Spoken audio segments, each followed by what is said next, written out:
В Чечне прошли похороны олигарха-наркомана Умара Джабраилова. Было большое количество человек, в том числе люди из кадыровского окружения. О том, кто такой Умар Джабраилов, поговорим с расследователем Сергеем Конем. Сергей, здравствуйте. Здравствуйте, спасибо за приглашение. Могли бы поподробнее рассказать, что вам известно про олигарха-наркомана Джабраилова и как вы вообще могли бы описать его личность для тех, кто его не знает? Умар Джабраилов особенно гремел в конце 90-х, даже в 90-х, и где-то до 2005 года. Его имя гремело, его фамилии пугали врагов, ну и так далее. Вообще он был когда-то очень богатым человеком. Он собрал какую-то невероятную коллекцию произведений искусства, и мне источники говорили, что в его коллекции есть даже картины, похищенные из дворцов Саддама Хусейна в Ираке. Он занимался нефтью, он занимался отельным бизнесом. То есть денег у него было очень и очень много. Он крутил романы с Ксюшей Собчак, с Шарон Стоун, с моделью Кэмпбелл, да, по-моему, Кэмпбелл ее звали. Она даже у него на столе танцевала, а он в это время сидел в ресторане и выпивал. Ну, в общем, я с ним один раз сталкивался. Я тогда работал еще на НТВ, и поступила информация, что у ресторана «Прага» на Арбате какая-то разборка идет. Ну, мы с оператором приехали, это ночью было дело, там галки, что-то мы пока тут разбирались, что там происходило, и вдруг выходит Джабраилов с таким небрежным видом, мне так 200 евро в карман положил, давайте, валите отсюда. Ну, я достал, вот так ему кинул, там что-то охрана выступала, но вот я вот так с ним один раз сталкивался. Что касается еще Джабраилова, он проходил подозреваемым в убийстве американского инвестора Пола Тайтова.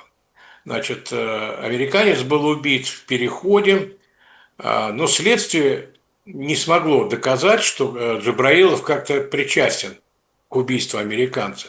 Второй раз он проходил подозреваемым, ну, то есть его имя упоминалось в связи с покушением на вице-мэра Москвы Иосифа Орджоникидзе. Значит, была обстреляна машина вице-мэра, охранник его открыл ответный огонь и попал в одного из нападавших. Позже обнаружили тело убитого этого нападавшего, и им оказался двоюродный брат Джабраилова. Но опять же, следствие ничего не могло доказать. И третий эпизод, в котором фигурировал Джабраилов. В 2015 году я делал материал под условным названием «Как Кадыров захватил Москву».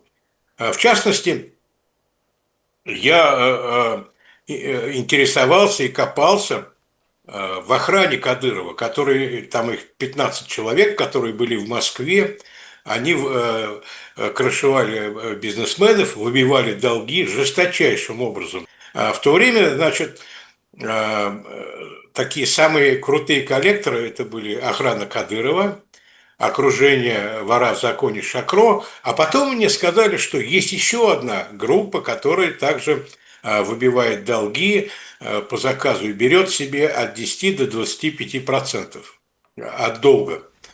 Я стал интересоваться, что это за группа. Оказалось, это охранники самого Умара Джабраилова. Возглавлял его охрану человек Рустамбек Агаев, который в свое время окончил, по другим данным, купил себе ксиву офицера ФСБ, и остальные там были бандиты. Вот они тоже выбивали долги. Иногда они рисовались, так скажем, представлялись кадыровцами, но на самом деле это была охрана Джабраилова. Я связался с этим чекистом, Агаевым, да, и задавал ему вопросы по поводу их деятельности. Он меня уверял: нет, нет, мы криминалом не занимаемся, мы охраняем дорогого Умара Джабраилова. И буквально через 2 месяца после нашего разговора Агаева и еще 5 бандитов задержали при вымогательстве у экс-сенатора Совета Федерации Капуры, у его жены, $2 миллиона. Вот такие они белые, пушистые. Ну что, в последнее время Джабраилов исчез практически из медийного поля, ну, давал интервью там, вот. В общем-то, первый звоночек прозвучал в 2017 году, когда в наркотическом угаре он открыл стрельбу в отеле. Тогда его, значит, попросили выйти из «Единой России», где он был видным членом, и оштрафовали за хулиганство на 500 тысяч рублей. В 2020-м уже была попытка Джабраилова покончить с собой, но тогда его откачали. Но вот в этот раз, тогда-то у него была и охрана, там, и все, а теперь ему уже никто практически не звонил. У него был какой-то там левый охранник, который большую часть времени сидел в телефоне, и, разумеется, он не смог спасти вот Джабраилова, и Джабраилов и через 3 часа скончался в больнице. Ну, в общем, к этому делу шло. У него многомиллионные долги остались. Его знаменитые коллекции, потихоньку он все распродавал. Ну, жить на что-то надо. Но наркотическую зависимость победить так и не смог. А вот дочка Джабраилова записывала видео в слезах, где говорила, что это все связано с тем, что Джабраилов якобы фигурирует в файлах Эпштейна, очень популярная в Америке тема. Как вы можете это прокомментировать? Действительно ли Джабраилов мог быть близок к вот этой элите, которая на острове Эпштейна отдыхала? Был ли его образ жизни схож с теми, куда он мог попасть? Ну, его дочь, конечно, она сейчас в крайне эмоциональном состоянии, может говорить все, что угодно. Но лично я не замечал, чтобы Джабраилов интересовался в том числе и мужчинами. У меня был источник, который работал у Джабраилова по хозяйству, и отмечал он, что Джабраилов такой все время задумчивый ходил, о чем-то думал, переспрашивал, ошибался. Ну, в разное время. Когда он был под наркотическим угаром, это был один Джабраилов. Когда он более-менее отходил, лечился, это был совсем другой Джабраилов. Ну, а чем ему могла повредить-то, как мне кажется, что он как-то был связан, Джабраилов, с этим Эпштейном? У него и так уже столько проблем, у него долги, он даже не мог оплатить там 40 тысяч, вот в последнее время там 40 тысяч налогов. Мне кажется, ну это просто такая эмоциональная реакция его дочери. Ну как-то, сами судите, такой был великий папа, и вдруг он застрелился. Надо, конечно, чтобы появляются сразу конспирологические версии. Тут мне тоже один тут говорил, что его убрали, ФСБ, его убрали, потому что там из-за картин, которые были похищены у Саддама Хусейна, там полно версий. Мне кажется, нет, это, в общем, трагедия этого человека, который когда-то рулил в Москве миллионами долларов. В последние годы Умар Джабраилов вел замкнутый образ жизни, редко давал интервью, но в воскресенье опубликовал видео в Телеграме, где беспокоился о взрывах в ОАЭ и тому, что в стране находятся российские туристы. Желаю всем, чтобы не касалось никого из наших этой трагедии и чтобы вы быстрее вернулись домой. Я намеренно расшифровываю заранее, потому что Джабраилова в этом видео сложно понять, он в ужасном состоянии. Добрый день. Мне мои знакомые продолжают посылать видео взрывов, которые происходят в Дубае, в Объединенных Арабских Эмиратах. Все это результат эскалации напряженной обстановки вокруг Ирана. действий Израиля и США. Я крайне беспокоен тем, что там находятся наши туристы, и желаю всем, чтобы миновала беда, чтобы не коснулась никого из наших. Это трагедия. А в 90-е годы этот человек был преуспевающим бизнесменом, основателем группы Данака, которая управляла сетью АЗС. Также бизнесмен владел отелем Рэдиссон Славянская и торговыми центрами Смоленский Пассаж и Охотный ряд. В 2000 году Джабраилов даже выдвинул свою кандидатуру на выборы президента России, даже попал в бюллетень, но набрал только 0,1% голосов, а победил впервые Путин. Позже он представлял Чечню в Совете Федерации, но ушел по приказу Рамзана Кадырова в 2009 году. Дело в том, что мандат был нужен Сулейману Геремееву, которого допрашивали как вероятного организатора убийства одного из главных врагов Кадырова, экс-депутата Госдумы Руслана Ямадаева, рядом с Белым домом в Москве. Тогда это было еще в диковинку. Мандат сенатора обеспечил неприкосновенность Геремеева. Позже его считали сопричастным к убийству Бориса Немцова. Но будем дальше говорить про Умара Джабраилова. В 2017 году было возбуждено уголовное дело и в отношении него о хулиганстве из-за стрельбы, устроенной в гостинице, тоже в центре Москвы. Во время задержания Джабраилов находился в состоянии наркотического опьянения. 29 августа вечером в полицию поступило сообщение о том, что в отеле, расположенном в центральной части города, постоялец нарушает правила проживания.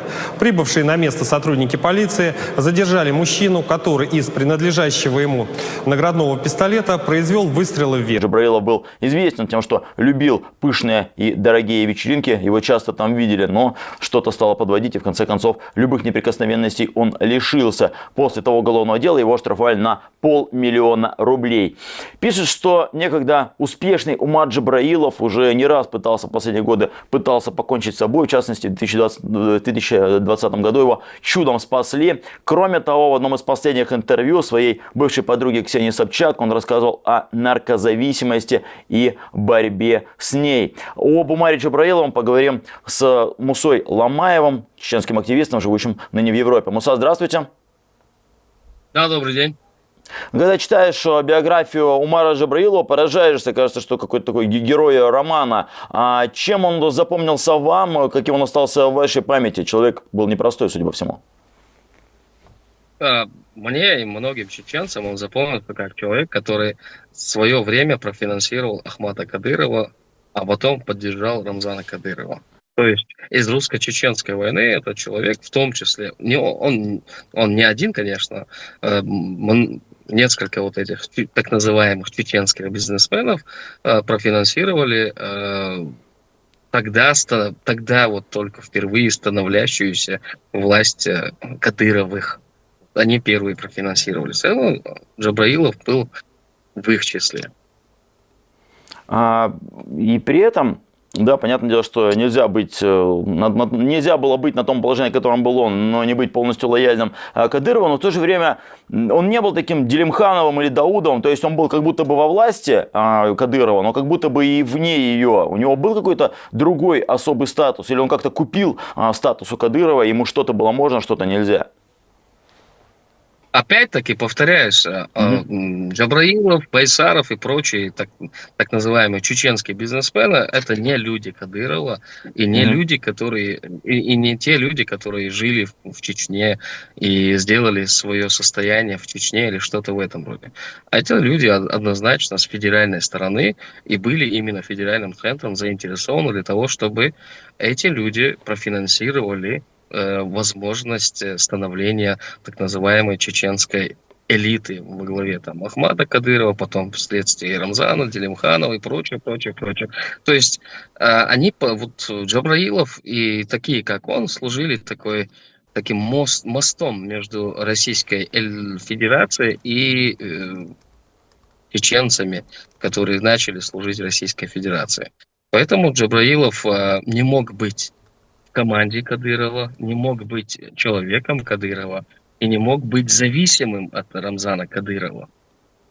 Ну, то есть, я так понимаю, да, человеку дают определенную талику самостоятельности, немножечко свободы, но за это ты бегаешь, зарабатываешь какие-то деньги, но, конечно, делишься с фондами Кадырова и даешь такой достаточно большой процент, и тебя в какой-то момент не трогают. При этом в последние годы говорили и писали, что у него была наркозависимость, и из-за этого он выглядел так плохо. Могло ли это быть? Ну, то есть мне казалось, что если человек попадает в такие переплеты, если он становится зависимым, то Кадыров лично расправится с ним и не даст ему никакой свободы, чтобы он не позорил около или не около каких-то кадыровских персонажей. Опять-таки, у Рамзана Кадырова не было такого влияния, не было такой возможности повлиять на Джабраилова. Вся его то есть джабраиловское опускание на дно происходило, на мой взгляд, с позволения и с помощью федеральных спецслужб Российской Федерации. Для того, чтобы этот человек в конечном итоге сделал то, что он сделал. При этом и вспоминается событие 2009 года, вот я чуть выше говорил про то, что он отказывался от должности в Совете Федерации. Журналисты об этом пишут уверенно, о том, что он отказывался от мандата, передавал его Еремееву. Это действительно могло быть так, то есть влияние, не влияние, но вот Кадыров способен был сказать человеку: отдавай мандат, он отдает и действует таким вот образом, в этом можно не сомневаться. Мне слабо верится, что Рамзан Кадыров еще в 2009 году мог быть способен к критическому мышлению на уровне федерального центра. Я вижу здесь совершенно другое. Я вижу, что именно федеральный центр был заинтересован в том, чтобы Джабраилов ушел с этого поста, и федеральный центр мог обеспечить мандат такой для своего человека, который впоследствии также был замечен в других преступлениях на территории Российской Федерации. Если говорить о том, какое впечатление это производит на окружающих и тех, кто был с Джабраиловым знаком, вот Ксения Собчак уже написала про то, что это был интеллектуальный человек. При встрече с ним цитировал наизусть большие страницы из Бродского, еще из кого-то. Кто-то пишет о том, что, опять же, Ксения Собчак пишет о том, что человек, который поднялся и сделал бизнес, будучи там каким-то 10-12 ребенком в семье, вам верится, что вот мальчик поднялся, приехал в Москву, получил какое-то хорошее образование и стал таким хорошим бизнесменом? Это действительно могло быть так? Или там любые первые 100 тысяч, 10 тысяч, первый миллион, на самом деле они в крови и каких-то криминальных разборках на самом деле запятнаны? Я бы мог в это поверить, если это был бы русский. Если это был бы, не знаю, из Израиля там, или что-то в этом роде. Но мне мало верится, что чеченец, который приехал из Чечни в лихие 90-е, мог интеллектуально подняться на тот уровень, на котором находился в какое-то время Джабраилов. Я вижу здесь совершенно другое. Я вижу, что я не могу сказать, что я помню лихие 90-е, но я вырос на рассказах старших о лихих 90-х. Я знаю, что где-то после 94-го года, где-то, 94-95 год, шел такой тотальный чеченских бизнесменов и чеченцев, которые очень хорошо сидели в разных регионах Российской Федерации. И тут такой тотальный шел тех, кто не соглашался работать с властью. Кстати, об этом очень хорошо говорит Литвиненко, как сотрудник спецслужб. Он очень хорошо раскрывает вот эту схему, где федеральная ФСБ полностью взяла под контроль криминал Российской Федерации. И в эту картину очень хорошо вписывается Джабраилов. Он лег под спецслужбы и таким образом сохранил свою деятельность, смог выбиться в люди, а потом у него появилась возможность там выучиться, стать интеллигентом и прочее. Имея большие деньги, это вопрос времени. Но наши слушатели зададутся вопросом: а почему Рамзан Кадыров такое не смог себе сделать? на ваше понимание. Пишите в комментариях, что называется. Хорошо бы, да, хотя бы сейчас перед смертью бы быстренько подучил Бродского. Но правильно я понимаю, то есть если человек хочет получать хорошее образование, хочет заниматься честным бизнесом в начале 2000-х, но при этом является чеченцем, каким бы он ни был хорошим налогоплательщиком, какой бы он ни был законопослушный, либо его застрелят, либо он должен иметь крышу, и тогда уже связаться с криминалом. Да? И в случае с Джабраилом ему тоже пришлось пройти через этот выбор, и он его сделал достаточно легко. То есть иначе невозможно. Да, безусловно. Вот касательно нулевых. Бизнесменам поставили условия. Либо вы финансируете Кадырова-старшего, либо вы едете домой в Чечню и спонсируете вот эти ополчения, так называемые, в кавычках ополчения, никаких ополчений так называемых и не было, это были все регулярная российская армия, и они таким образом, да, некоторые ехали домой. Например, из Ведено был один бизнесмен, который приехал, собрал вот этих оболтусов, обул их, но он так и не смог сделать из них какую-то регулярную армию или что-то в этом роде. Они каждый раз его обманывали, крали деньги его, ему в конечном итоге пришлось уехать. Джабраилову больше повезло, ему удалось ближе к Ахмату Кадырову, к Рамзану Кадырову. Таким образом, он как бы смог сохранить и лицо, выбиться в люди, там, стать еще сенатором от Чечни, что-то в этом роде.